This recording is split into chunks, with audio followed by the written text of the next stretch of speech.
0.2% of the world's population has Jewish roots. 2% of the U.S. population is Jewish. 5% of the greater Seattle area observes Jewish traditions.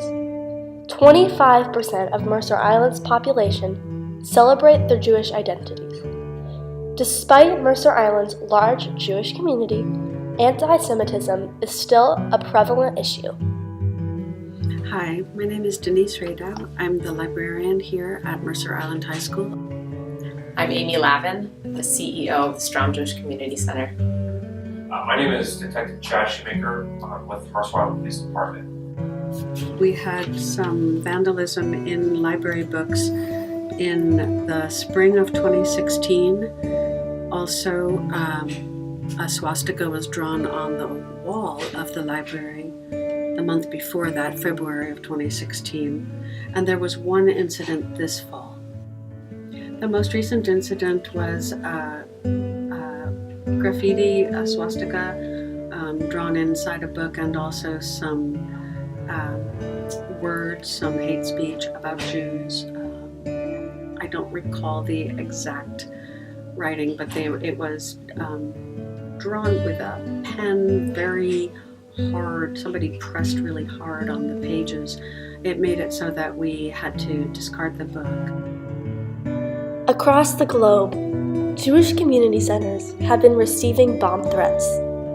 On February 27th of 2017, the Jewish community of Mercer Island was shaken by a bomb threat to the Strong Jewish Community Center. Not only adults were in the building, but young children who did not understand the danger or hate. So we received a bomb threat on February 27th, and we evacuated our facility. Our job is to remain as focused on security and do what we can to keep ourselves safe while not becoming so scared that we stop doing what we've always done. If people see anti-Semitic activity, whether it's posters, speech, graffiti, whatever they see, it's definitely reported first. Our older children, some of our school-age children, better understood the context of what was happening on the day of the evacuation, and we've tried to talk to them in very, age-appropriate terms to talk about what's going on and to try to reduce fear. You see the graffitis sometimes. Here on Mercer Island, we've had graffiti of swastikas, some speech, poster here or there. Nationwide, there has been an increase. There's been a lot of attention lately towards the bomb threats that have occurred at the Jewish facilities across the nation. And not only did we receive a bomb threat, and many JCCs around the country and other Jewish organizations did, but at Temple to Hirsch Sinai in Seattle, they were vandalized with graffiti that was very anti-Semitic in nature.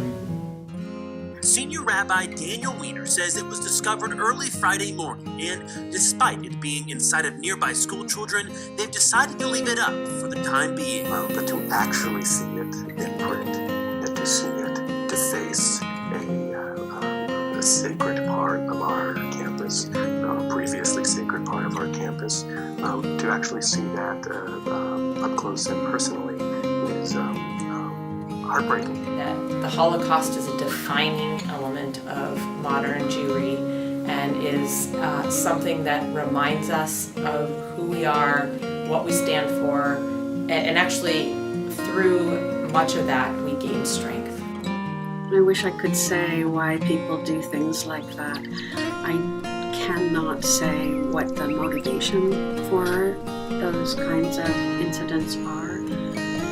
But what I do know is the impact, and I know that for students of all religions, you don't have to be Jewish to be offended by an anti-Semitic remark or act of vandalism or piece of graffiti. I know that many people were very offended and felt unsafe as a result. I do feel bad that there are people among our students who think that's okay and think that that's an okay activity. It really has no place in our school.